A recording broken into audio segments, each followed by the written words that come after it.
आप देख रहे हैं ज़ेड टीवी इंडिया। मैं हूं आपके साथ हर्षिता। यूपी के कौशाम्बी जिले के पिपरी थाना क्षेत्र के मुरादपुर गांव में एक महिला की धारदार हथियार से सिर और गर्दन पर वार कर निर्मम हत्या कर दी गई।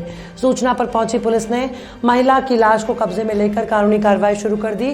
पिपरी के मुरादपुर गाँव में सीता देवी पत्नी स्वर्गीय सुरेश कुमार अपने 3 बेटे गोविंद, पंकज और नीरज के साथ रहती थी। पति एजी ऑफिस में प्राइवेट कर्मी था।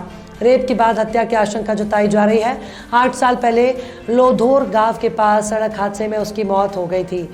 सीता ने मजदूरी करके 3 बेटों की परवरिश कर उन्हें पढ़ाया लिखाया, पाल पोस कर बड़ा किया। सीता ने गोविंद और पंकज की शादी कर दी थी। छोटे बेटे नीरज की शादी की बात चल रही थी।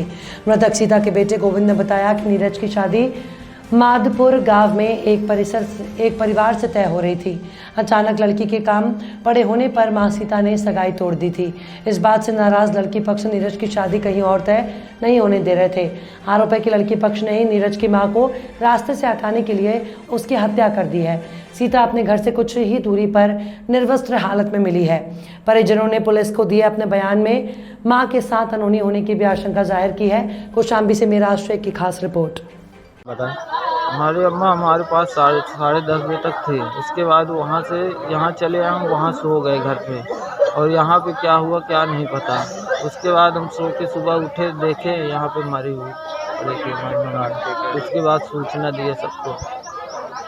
तो किससे जैसे हत्या किस कारण कैसे लग रहा है, किससे हुई है? तो कुल्हाड़ी से या बुग्जा से मारे हुए हैं। और आप कौन है इनके? हम लड़के हैं। क्या नाम है आप? गोविंद। एक महिला की हत्या हुई है, क्या है घटना? जी, थाना पिपरी के ग्राम मुरादपुर में घर के बाहर सो रही एक 55 वर्षीय महिला की आज भोर में किसी समय अज्ञात लोगों द्वारा उसके गले पर और सर पर चोट पहुंचा करके हत्या कर दी गई है। इस संबंध में मेरे द्वारा घटनास्थल का निरीक्षण कर लिया गया है। फॉरेंसिक टीम द्वारा मौके से महत्वपूर्ण प्रदर्शन उठाए गए हैं और बहुत जल्दी हम इस घटना का अनावरण करेंगे। जो हत्या के विभिन्न पहलू हैं उस पर बारीकी से जांच कर रहे हैं और बहुत शीघ्र घटना का खुलासा करके जो आरोपी हैं उनको गिरफ्तार करेंगे। सर, ऐसा बताया जा रहा है कि महिला के बदन में कपड़े नहीं थे, ऐसा कुछ आशंका जताई गई। मौके पर जो साक्ष्य संकलित किया गया है उसमें ये बात सही है कि ऐसे लग रहा है जैसे कि मौके पर हाथापाई की गई है और उसके वहाँ साक्ष्य भी मिले हुए हैं।